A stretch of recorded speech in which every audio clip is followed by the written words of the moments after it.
Vagabunda traidora. Você achou mesmo que eu nunca ia descobrir? A frase saiu da boca de Júlia seca, sem grito de novela, mas com o peso de quem vinha engolindo veneno fazia tempo. A sala de jantar do apartamento, antes-cenário de aniversários, risadas e foto de casal perfeito pro Instagram, agora parecia sala de interrogatório barato. Luz quente em cima da mesa de madeira clara, cadeiras alinhadas, 3 adultos sentados como se o mundo estivesse prestes a desabar. E estava. Na cabeceira, Júlia, 30 e poucos anos, camisa simples, cabelo escuro, jogado pro lado. O celular na mão direita, como se fosse martelo de juiz. Na ponta oposta, Carla, a melhor amiga de infância, camisa azul social, maquiagem no ponto, tentando segurar a postura de mulher segura, mas com o olhar vacilando. Ao fundo, encostado no balcão da cozinha americana, Renato, o marido, com a camisa amassada e a alma ainda mais. Aquele não era um encontro qualquer. Era o dia em que a máscara dos dois caía de uma vez, diante da única pessoa que eles tinham certeza absoluta que nunca iria desconfiar de nada. Júlia não começou perguntando se tinha traição. Não pediu explicação. Não quis saber por quê. A essa altura, ela já tinha passado da fase da dúvida. A dor de descobrir já tinha vindo antes, sozinha, trancada no banheiro, ouvindo e reouvindo um único áudio de WhatsApp que virou o divisor de águas na vida dela. Agora, ali, era só o acerto de contas. Ela olhou para os dois, alternando o olhar com calma assustadora. Viu a culpa estampada no rosto de Renato. Viu a mistura de medo e orgulho no rosto de Carla. Viu 2 adultos que se achavam muito espertos, finalmente sem roteiro para improvisar.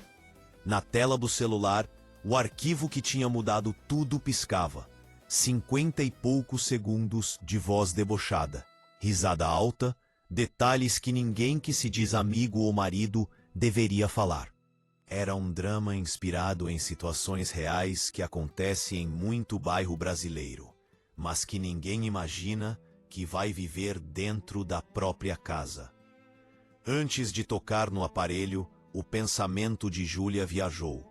Lembrou de quando acreditava que a amizade de infância era blindagem contra a falsidade.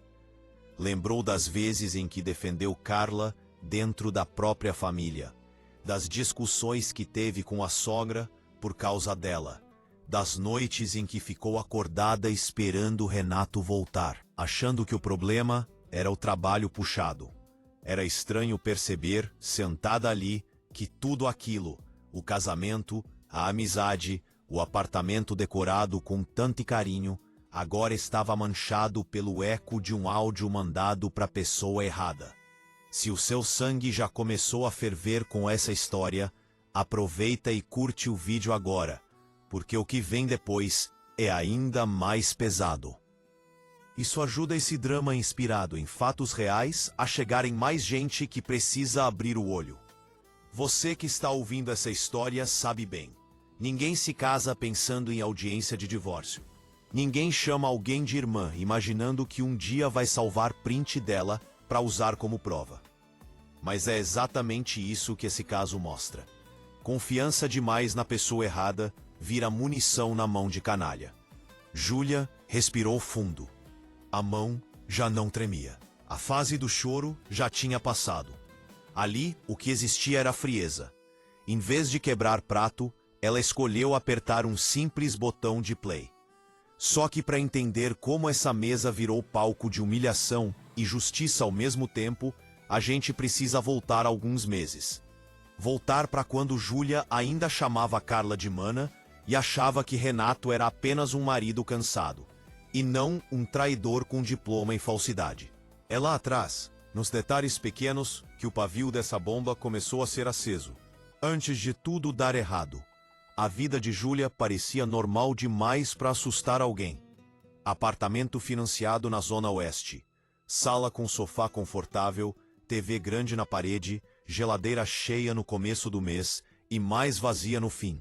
Padrão brasileiro. Ela trabalhava em home office atendendo clientes. Passava o dia entre fones de ouvido e planilhas, resolvendo o pepino dos outros. Renato era analista de sistemas. Aquele cara que vive falando de prazo, servidor, atualização e meta. Quem via de fora enxergava um casal estável. Não eram ricos, mas viviam bem, pagavam contas, faziam uma viagem simples por ano, postavam foto com legenda de amor de vez em quando.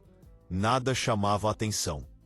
Carla voltou para essa história numa fase tranquila. Amiga de adolescência, tinha sumido por uns anos, reapareceu no encontro de turma e pouco tempo depois, já estava batendo ponto quase fixo no apartamento de Júlia. Chegava chorando por causa de namorado cafajeste, reclamando de chefe, pedindo conselho. Júlia, coração mole, abriu a porta e o ouvido. No começo era bonito de ver. Duas amigas relembrando época de escola, rindo das roupas antigas, fazendo piada de professor. Renato chegava do trabalho e encontrava as duas na sala, confortáveis, e entrava no papo. Oferecia cerveja, puxava assunto, contava história de escritório. Parecia tudo saudável. Com o tempo, a frequência aumentou. Carla vinha em dias aleatórios, ficava até tarde. Às vezes, dormia no sofá. A desculpa era sempre a mesma: solidão, problemas em casa, cansaço. Júlia se sentia importante por ser o porto seguro da amiga. O que ela não percebeu, e isso acontece com muita gente, foi o deslocamento silencioso que começou a acontecer. Aos poucos, as conversas que antes aconteciam só entre as duas foram migrando para Renato também. Primeiro, coisas práticas, quase banais. Pedido de ajuda com currículo, dúvidas sobre planilha, perguntas sobre aplicativo. Depois, o tom mudou. A mensagem que antes era "Ju, você está em casa?" virou "Renato, avisa a Ju que estou passando aí." O elogio que antes eram para a amiga certinha, agora escorria para o marido. Carla dizia que ele era sensato, engraçado, diferente dos homens por aí. Coisa sutil, mas quem conhece jogo baixo sente o cheiro de longe. Júlia não sentiu, confiava demais. Achava exagero desconfiar da amiga que ela mesma batia no peito para defender.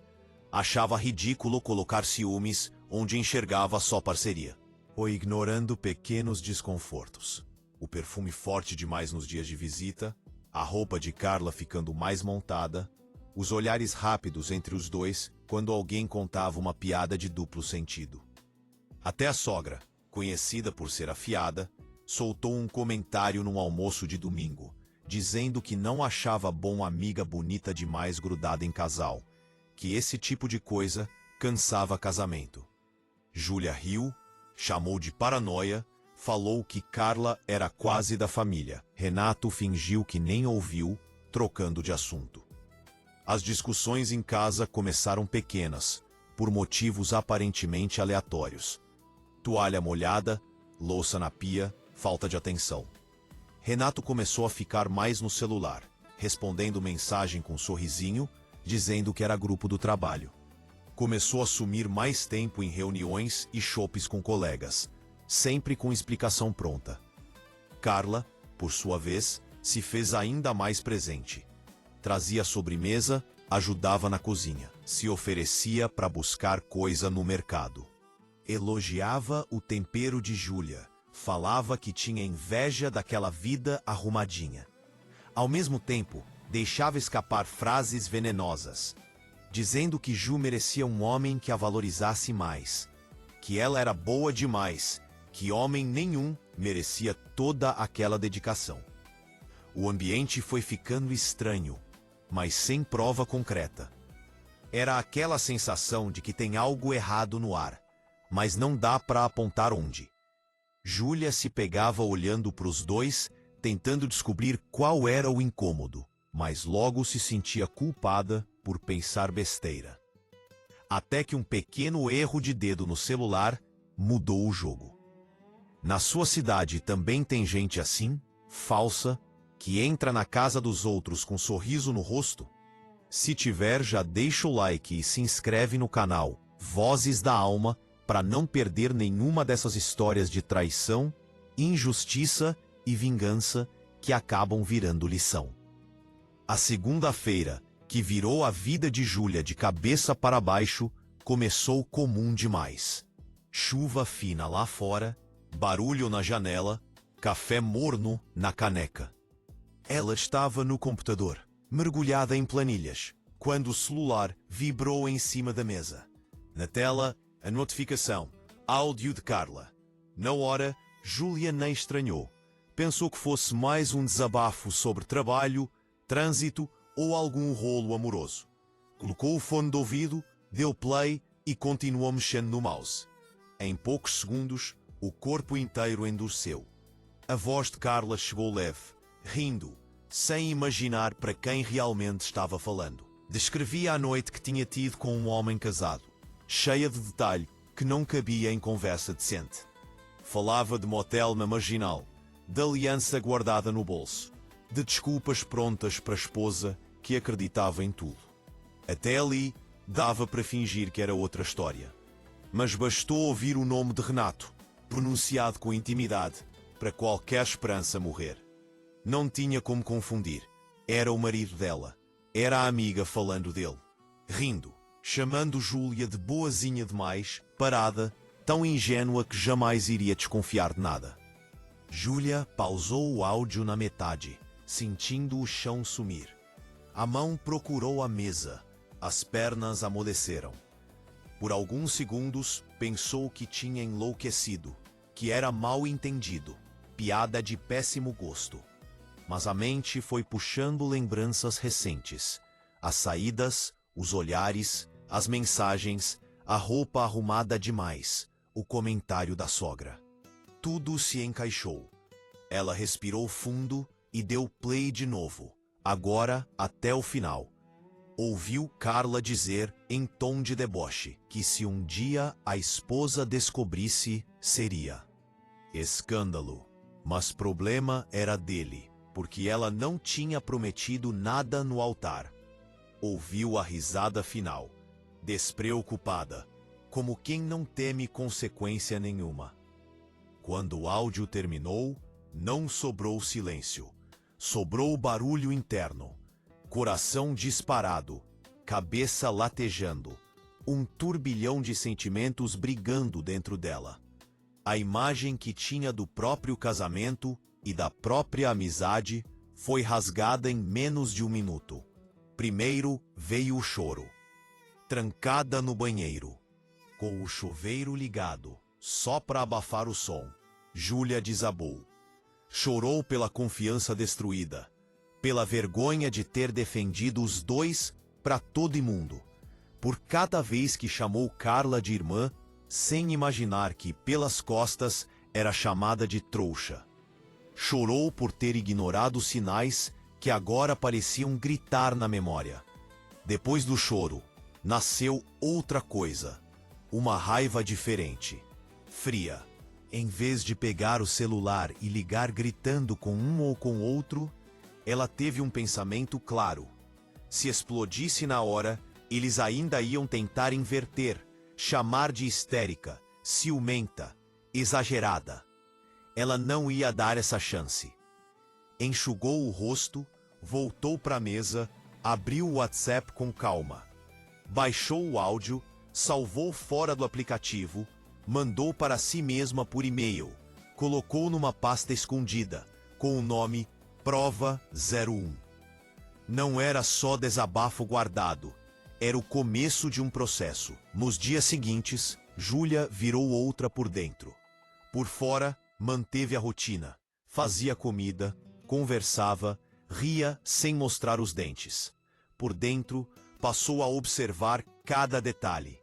Quando Renato dormia, lembrava da sequência de dedos dele na tela e testava a senha do aparelho. Demorou, mas conseguiu.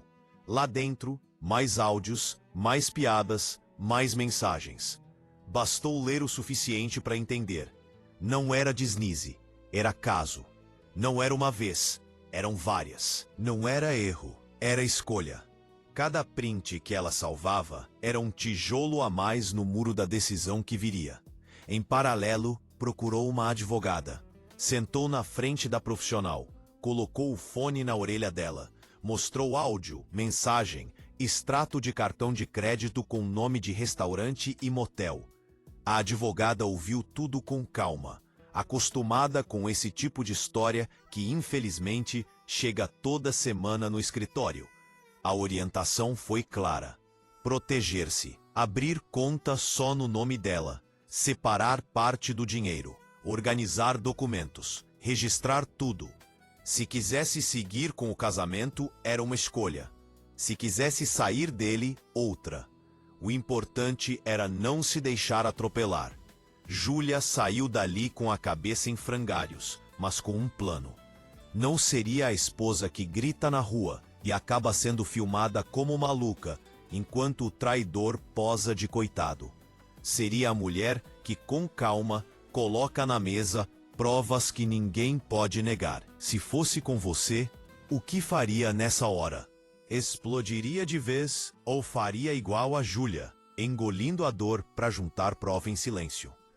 Pensa nisso e guarda a resposta pro fim da história, porque ela diz muito sobre o que a gente aguenta em nome de um relacionamento. Foi nessa fase que surgiu a ideia do jantar. Um encontro aparentemente inocente entre os três, como tantos outros. Só que dessa vez, não seria pizza, vinho e fofoca. Seria o dia de colocar o áudio no Viva Voz e ver de frente a cara que dois traidores fazem quando são obrigados a ouvir a própria voz se voltando contra eles. A sexta-feira escolhida começou com Renato animado demais. Falava com naturalidade de chamar Carla, de fazer massa, de abrir um vinho, como se nada de errado estivesse pairando sobre o trio. Talvez acreditasse que a mentira ainda estava intacta. Quem trai costuma subestimar a inteligência de quem está do lado. Júlia ouviu o discurso, concordou com a cabeça e ajudou a montar o cenário. Cozinhou, arrumou a sala, ajeitou toalha na mesa. De cada gesto, havia cálculo. Ela sabia que aquela noite não era só mais uma. Era o dia em que colocaria o áudio em cima da mesa, como quem coloca a carta final num jogo velho. Carla chegou primeiro, com perfume forte, roupa impecável, sorriso aberto. Abraçou, entrou falando sem parar, reclamou do trânsito, elogiou o cheiro da comida. Agia exatamente como sempre agiu. Como se aquela casa fosse extensão da própria vida. Renato chegou em seguida, com uma garrafa de vinho na mão, a mesma expressão de bom moço que se acha esperto.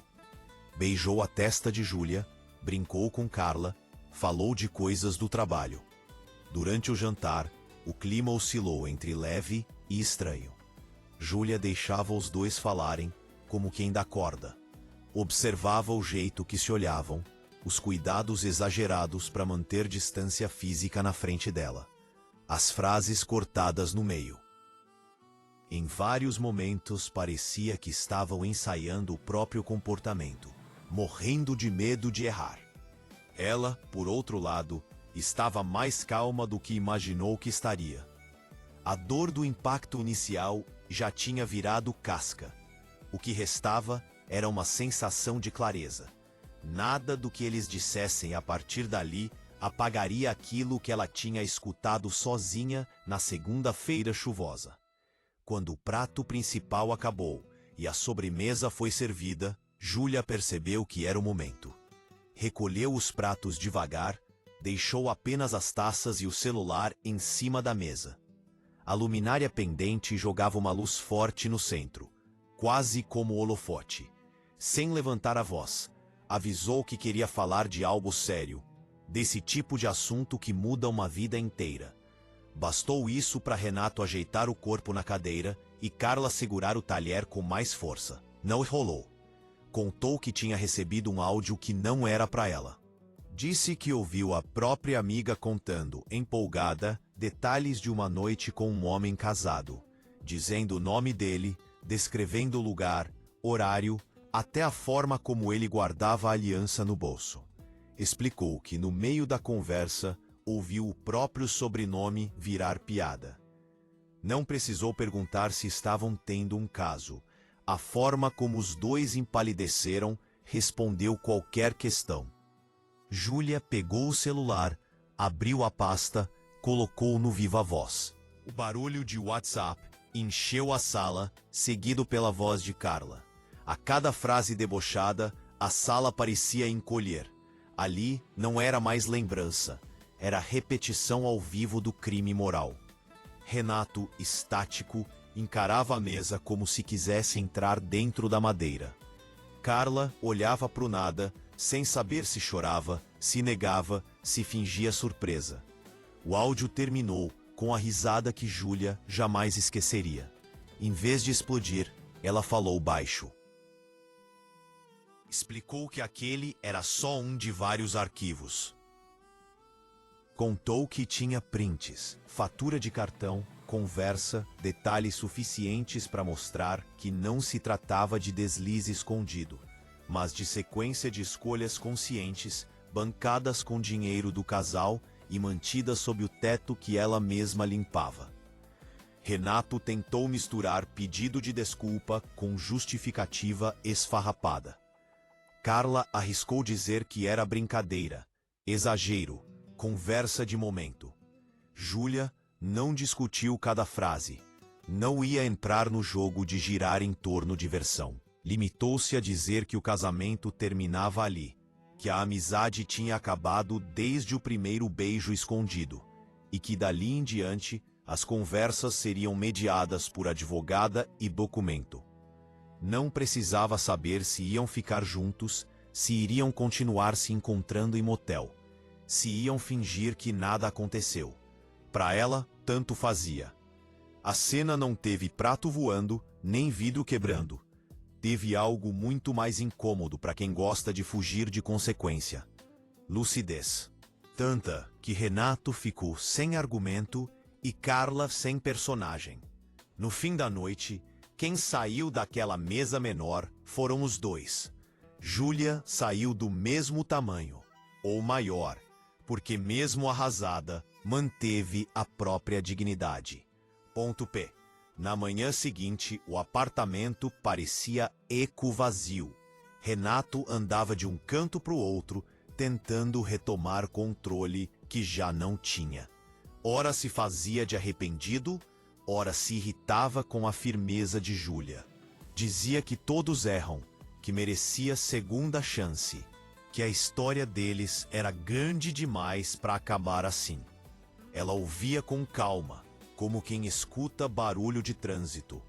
Não xingava, não discutia, mas também não cedia. Explicou que o erro não foi tropeço, foi maratona. Meses de traição, mentira e deboche não viram descuido do dia para a noite. Ponto P. Enquanto isso, Carla sumiu. Nenhuma visita, nenhuma mensagem direta no começo. O silêncio dela dizia muito. Quem era corajosa para aprontar não tinha coragem para encarar a consequência. Isso só mudou quando, alguns dias depois, ela começou a sentir as bordas da vida desmoronarem. Parte dos áudios, não por divulgação direta de Júlia, mas por caminhos tortos da vida, rodou entre pessoas próximas. Quem trabalhava com ela, quem convivia em roda de bar, quem já desconfiava de algumas atitudes, finalmente teve certeza. A personagem de amiga do bem, coração bom, leal, começou a ser questionada. Renato também teve a aura de marido exemplo arrancada. Família, colegas e pessoas que sempre o elogiaram passaram a olhar diferente. Não saiu manchete de jornal. Não teve exposição em rede nacional. Mas na bolha de cada um, a ficha caiu. Júlia, por sua vez, focou no que realmente importava: o próprio recomeço. Seguiu as orientações jurídicas. Entrou com pedido de separação. Organizou divisão de bens. Garantiu direitos. Cada audiência, cada documento assinado era um misto de dor e alívio. Era o encerramento formal de uma fase que já tinha morrido por dentro há algum tempo. No meio de tanta burocracia, ela também cuidou da cabeça. Procurou terapia, conversou com gente que tinha vivido histórias parecidas, aceitou a ajuda de quem realmente queria vê-la bem, não de curioso atrás de detalhe.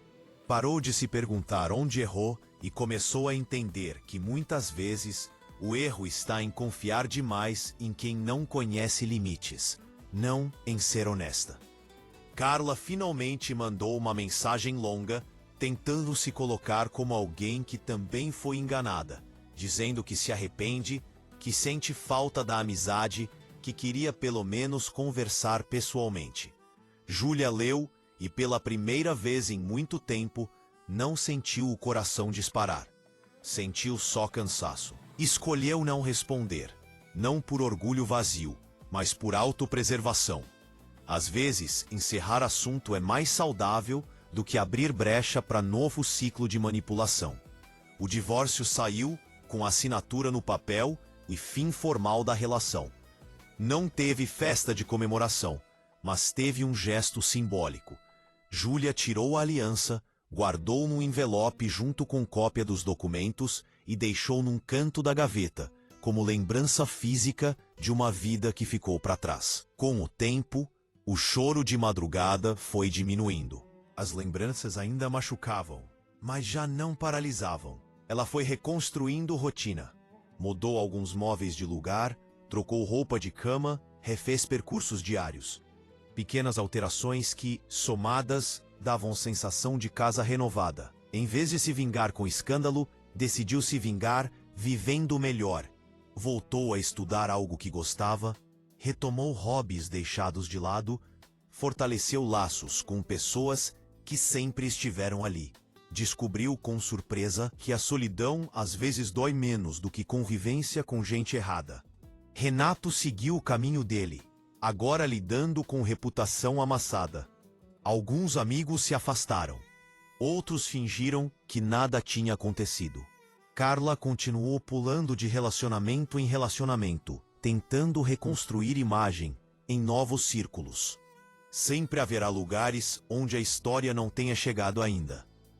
Mas para quem sabia, eles carregavam uma marca que não sai com banho, a de terem destruído a confiança de alguém que os tratava como família. Júlia entendeu, no fim de tudo, que não conseguiria apagar o que passou. Mas podia escolher o que faria com aquilo. Podia se trancar em ressentimento ou transformar a própria experiência em alerta para outras pessoas. Se essa história mexeu com você, não esquece de curtir o vídeo, se inscrever no canal Vozes da Alma e ativar o sininho.